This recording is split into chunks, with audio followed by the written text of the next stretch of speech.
जय हिंद दोस्तों। स्वागत है आपका शिक्षावाणी रूरल एजुकेशन पे।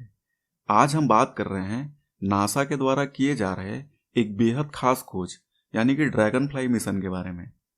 क्या पृथ्वी के अलावा कहीं और भी मानव जीवन की संभावना हो सकती है? इसी ध्येय से नासा इस मिशन को टेस्ट कर रहा है। दरअसल नासा ने खुद इसके बारे में बताया है कि हमारा अगला गंतव्य सौर मंडल के एक उपग्रह टाइटन पर पहुंचना होगा। ऐसा आप भली भांति जानते हैं कि टाइटन शनि का उपग्रह है, जिसके बारे में अक्सर ये कहा जाता है कि यह हमारी पृथ्वी का अल्टरनेटिव हो सकता है। देखिए, टाइटन लगभग पूरी तरह से बर्फ से बना हुआ है और यहाँ बर्फ है मतलब कि पानी भी है। तो नासा इसी बर्फीले चंद्रमा यानी कि टाइटन का अध्ययन करने के लिए और इसके आसपास के नमूने इकट्ठा करने के लिए ड्रैगन फ्लाई मिशन को टेस्ट करने वाला है। हालांकि ये मिशन नासा के लिए काफ़ी चैलेंजिंग होने वाला है। देखिए, अगर आप स्पेस साइंस में रुचि रखते हैं तो आप जानते होंगे कि हमारे सौर मंडल में दूरी के हिसाब से शनि छठवां ग्रह है। अगर हमारी पृथ्वी से शनि की दूरी को देखा जाए तो ये लगभग 1.41 बिलियन किलोमीटर दूर है। उसके बाद शनि के ऑर्बिट में पहुंचने के बाद फिर से टाइटन पर पहुंचना वाकई काफ़ी चैलेंजिंग है। तो आज हम इसी पूरे मिशन को एकदम आसान भाषा में समझने का प्रयास करेंगे कि ये पूरा मिशन कैसे प्रोग्राम किया गया है, इस मिशन के ऑब्जेक्टिव क्या हैं, टाइटन क्या है, क्या सच में वहाँ जीवन की कोई संभावना हो सकती है, और सबसे खास बात है कि ड्रैगन फ्लाई वहाँ तक कैसे पहुँचेगा। हालांकि नासा ने इसके लिए एक वीडियो भी जारी किया है, जिसे देखकर हम इसे और बेहतर तरीके से समझने की कोशिश करेंगे। तो आगे बढ़ने से पहले अगर आपने हमारे चैनल को सब्सक्राइब नहीं किया है तो ज़रूर कीजिए, क्योंकि इस चैनल को आपके सपोर्ट की ज़रूरत है। आइए इसे बेसिक से समझने की कोशिश करते हैं। शनि। देखिए, अगर आपसे ये पूछा जाए कि पृथ्वी के बाद सबसे खूबसूरत ग्रह कौन सा है तो आप शनि का नाम जरूर लेंगे। वाकई ये खूबसूरत है भी। देखिए, यह आकार में जुपिटर यानी कि बृहस्पति के बाद दूसरा सबसे बड़ा ग्रह है। साथ ही यह इकलौता ऐसा ग्रह है जिसके चारों तरफ पूर्ण रूप से विकसित रिंग्स यानी कि वलय का होना है। ये रिंग्स मोस्टली बर्फ और चट्टानों से मिलकर बना है, जो सामूहिक रूप से ग्रेविटेशन के कारण इसकी परिक्रमा करते रहते हैं। बताया जाता है कि इसके जो रिंग्स हैं इनकी संख्या 7 है, मतलब कि ये 7 लेयर में बने हुए हैं। आपको याद होगा कि हमें बचपन में पढ़ाया जाता था कि अगर हम शनि ग्रह को तालाब में फेंक दें तो यह नहीं डूबेगा। दरअसल इसका डेंसिटी बहुत कम है। यह ग्रह मुख्य रूप से हाइड्रोजन और हीलियम गैसों से बना हुआ है। इसलिए शनि को gas giant, globe of gas या गैलेक्सी लाइक प्लैनेट भी कहा जाता है। वैसे आप सोच रहे होंगे कि इसे गैलेक्सी लाइक प्लैनेट क्यों कहा जाता है। देखिए, 1600 के दशक में जब गैलीलियो साहब ने पहली बार दूरबीन से शनि ग्रह को देखा था तो वो समझ ही नहीं पा रहे थे कि उन्होंने क्या देखा है। उनको लग रहा था कि वो एक साथ 3 ग्रह को देख रहे हैं, इस रिंग्स की वजह से, जो सच में लगता है कि यह अपने आप में ही एक गैलेक्सी है। इसलिए शनि को गैलेक्सी लाइक प्लैनेट भी कहा जाता है। अच्छा, आप एक बात ध्यान में रखिएगा कि शनि अंतिम ग्रह है जिसे हम पृथ्वी पर रहकर आंखों से देख सकते हैं। मतलब कि आप दूरबीन की मदद से लास्ट सौर मंडल के 6वें ग्रह यानी कि शनि तक ही देख सकते हैं। आइए अब इसके सरफेस और स्ट्रक्चर को समझ लेते हैं। देखिए, ये बात तो हम समझ चुके हैं, यह एक गैस जाइंट है जो मुख्य रूप से हाइड्रोजन और हीलियम का बना हुआ है। हालांकि इसके अलावा यहाँ मीथेन और अमोनिया गैसों की भी प्रचुरता है। अब जो यहाँ का वातावरण है वो काफ़ी ठीक यानी कि घना है। तो आप इसके स्ट्रक्चर और एटमॉस्फेयर से भी बिल्कुल क्लियर हो गए होंगे कि यहाँ जीवन की कोई भी संभावना नहीं हो सकती है। आइए अब इसके समय को भी देख लेते हैं। देखिए, शनि ग्रह का एक दिन मात्र 10 घंटा 7 मिनट का ही होता है। मतलब कि इस ग्रह का घूर्णन हमारी पृथ्वी से काफ़ी तेज है, लेकिन इसका एक वर्ष 29 साल का होता है। मतलब कि यह 29 सालों में सूर्य का एक परिक्रमण पूरा करता है। तो याद रखिएगा, घूर्णन हमारी पृथ्वी से अधिक और परिक्रमण की गति हमारी पृथ्वी से कम है। इसके बाद इसके पड़ोसी कौन कौन है, आइए इसे भी देख लेते हैं। देखिए, इसके पड़ोसी ग्रह जुपिटर और यूरेनस हैं। अब बात है कि शनि के उपग्रह या चंद्रमा कितने हैं। देखिए, ये एक यक्ष प्रश्न है। इसका उत्तर आपको कहीं 62 मिलेगा, कहीं 63 मिलेगा, कहीं 64 मिलेगा, कहीं कहीं तो 79 तक मिलेगा। खैर, ये डेटा मैंने नासा के ऑफिशियल वेबसाइट से लिया है, जहां शनि के 63 चंद्रमा बताए गए हैं, जिसमें कि अभी 20 अनकन्फर्म है। देखिए, शनि के चंद्रमा से प्रश्न पूछने का एक ट्रेंड रहा है। चाहे यूपीएससी हो, स्टेट पीसीएस हो या और कोई भी परीक्षा हो। अभी तो केबीसी में भी यहाँ से प्रश्न पूछे गए हैं। देखिए, शनि के 63 चंद्रमा के नाम तो मुझे भी नहीं पता है, फिर भी इनमें से कुछ मुख्य हैं जहाँ से सवाल बनते हैं या बनाए जा सकते हैं। आप इसे ध्यान में रख सकते हैं, जैसे कि मीमांसा, टाइटन, एनसीलाडू, टेथिस, डियान, रिया, हाइपेरियन, इपापेरस, फोबे इत्यादि। अगर आप में से किसी को सबका नाम पता है तो कमेंट बॉक्स में जरूर बताइए। अच्छा, इसमें से जो फोबे है वह शनि के विपरीत दिशा में परिक्रमण करता है, आप ध्यान में रखिएगा। और टाइटन शनि का सबसे बड़ा मून है, जहां नासा इस मिशन को टेस्ट करने वाला है। इसलिए आइए टाइटन के बारे में थोड़ा समझने का प्रयास करते हैं। टाइटन पर जीवन की संभावना हो सकती है, ऐसा क्यों कहा जाता है? देखिए, इस उपग्रह पर पानी के प्रमाण हैं, ये तो 100% कन्फर्म है। इसके अलावा यहाँ नहर, सागर, झील इत्यादि के भी प्रमाण मिले हैं। इन सब के अलावा इसके वायुमंडल में धुंध, बिजली कौंधने के, तेज हवाएं चलने इत्यादि के भी साक्ष्य मिले हैं। देखिए, अंतर्राष्ट्रीय खगोलीय संगठन का एक सम्मेलन रियो डे जेनेरियो में 2008 में हुआ था, जिसमें ऐसे शोध पत्र और साक्ष्य प्रस्तुत किए गए थे जिससे यह बात साफ तौर पर स्पष्ट हुई थी कि यहाँ जीवन की संभावना हो सकती है। और तब से ही नासा यहाँ पर शोध के लिए ड्रैगन फ्लाई मिशन को प्रोग्राम कर रहा है। तो आइए थोड़ा सा टाइटन के बारे में समझते हैं। देखिए, टाइटन उपग्रह जरूर है, लेकिन यह बुध से भी बड़ा है और हमारे सौर मंडल का दूसरा सबसे बड़ा चंद्रमा है। अब चूंकि यह सूर्य से लगभग 1.4 बिलियन किलोमीटर दूर है, तो स्वाभाविक है कि इसका टेम्परेचर बहुत ही कम होगा। तो इसके सतह का तापमान -290 डिग्री फ़ारेनहाइट है या 179 डिग्री सेल्सियस है। इसके साथ ही इसके सतह का दबाव भी पृथ्वी की तुलना में 50% अधिक है।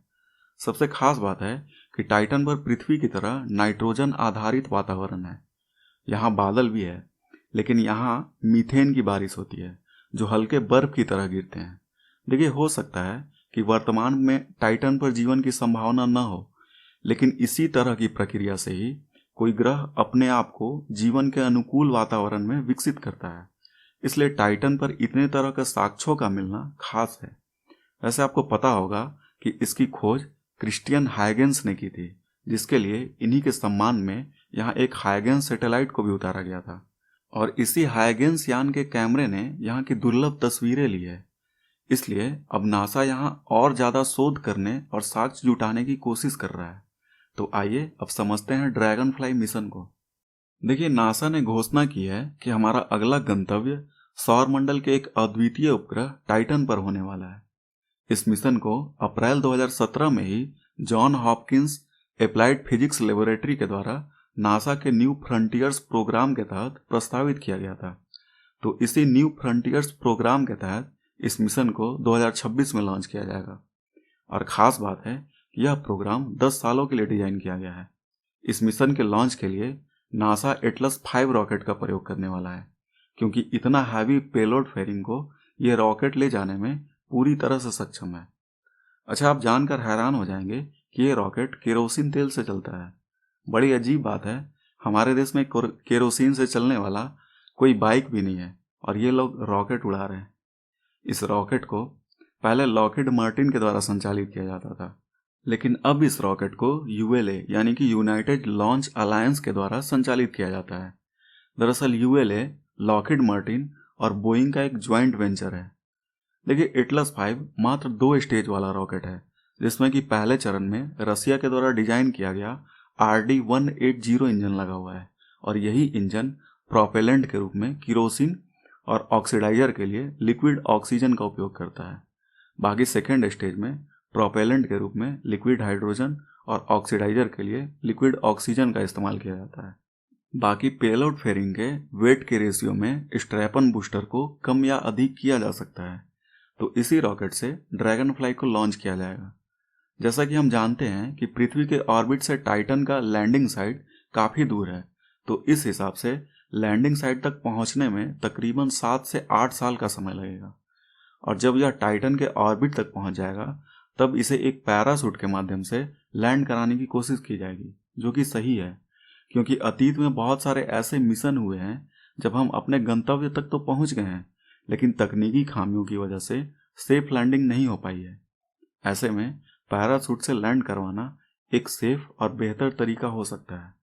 बाकी ये ड्रैगन फ्लाई टाइटन के एक शांत क्षेत्र में और शांत वातावरण को देखते हुए सांग्री ला नाम के एक क्षेत्र में लैंड करेगा, जो कि बताया जा रहा है कि यह सांग्री ला वाला क्षेत्र ठीक वैसे ही दिखता है जैसे कि अफ्रीका में नामीबिया का टीला दिखता है।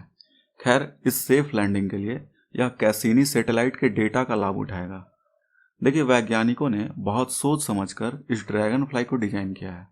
वैसे आपको इसका लैंडर एक ड्रोन की तरह दिख रहा होगा, लेकिन वैज्ञानिकों ने इस रोटर क्राफ्ट लैंडर को बहुत सोच समझकर डिजाइन किया है। कैसे, आइए इसे समझते हैं। देखिए, टाइटन का एटमॉस्फेयर काफ़ी थिक यानी कि घना है। ऐसे में रोटर क्राफ्ट आसानी से फ्लाई कर सकता है। दूसरी बात है कि यहाँ ग्रेविटेशन भी हमारी पृथ्वी की अपेक्षा कम है। तो आप समझ पा रहे होंगे कि ये दोनों दशाएं रोटर क्राफ्ट के फ्लाई होने के लिए अनुकूल हैं। देखिए, इसके लिए इसमें 8 ब्लेड लगे हुए हैं, जिस कारण इसे वर्टिकल या लीनियर दोनों कंडीशन में उड़ने के लिए काफ़ी थ्रस्ट प्रोवाइड करेगा। लेकिन सवाल है कि इसे ऊर्जा कहाँ से मिलेगी। तो देखिए, इसके लिए इसमें लिथियम आयन बैटरी लगे हुए हैं। अब आप बोलेंगे ठीक है, फिर ये चार्ज कैसे होगा। तो देखिए, इसके लिए इसमें एक बेहद खास तकनीक radio isotope thermo electric generator का प्रयोग किया जाएगा। अब इसका फायदा ये है कि जैसे ही इसका बैटरी डिस्चार्ज होगा, यह रात के समय में खुद ही MMRTG यानी कि multi mission radio isotope thermo electric generator के द्वारा खुद को चार्ज कर लेगा। बताया जा रहा है यह एक बार चार्ज हो जाने के बाद लगभग 10 किलोमीटर की यात्रा कर सकेगा। बाकी इसके अंदर high resolution thermal imaging camera, sensor, antenna वगैरह लगे हुए हैं, जो टाइटन के विभिन्न स्थानों पर घूम घूम कर डेटा को इकट्ठा करेंगे, तस्वीर लेंगे और वहाँ के मौसम को समझने का प्रयास करेंगे। आइए अब समझते हैं कि इसके ऑब्जेक्टिव क्या हैं। देखिए, टाइटन की जैविक परिस्थिति या एटमॉस्फेयर हमारी पृथ्वी से काफ़ी मिलता जुलता है। ऐसे में यहाँ के साक्ष्यों से पता चल सकता है कि पृथ्वी पर जीवन की उत्पत्ति कैसे हुई होगी। इसके अलावा यहाँ पानी है, जल के स्रोत हैं और सबसे खास बात है कि यहाँ के वातावरण में नाइट्रोजन की भरपूर मात्रा है, जो पौधों के विकास के लिए उपयोगी हो सकता है। ऐसे में शोध करना और साक्ष्य प्राप्त करना एक ऐतिहासिक कदम हो सकता है। आइए अब नासा के द्वारा जारी किए गए इस मिशन के वीडियो को देखते हैं। NASA is pushing the boundaries of human knowledge and expanding the limits of technology. I am proud to announce that our next New Frontiers mission, Dragonfly, will explore Saturn's largest moon, Titan.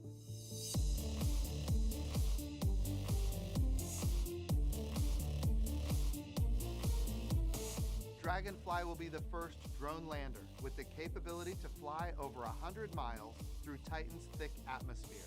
Titan is unlike any other place in our solar system and the most comparable to early Earth. The instruments on board will help us investigate organic chemistry and search for chemical signatures of past or even present life.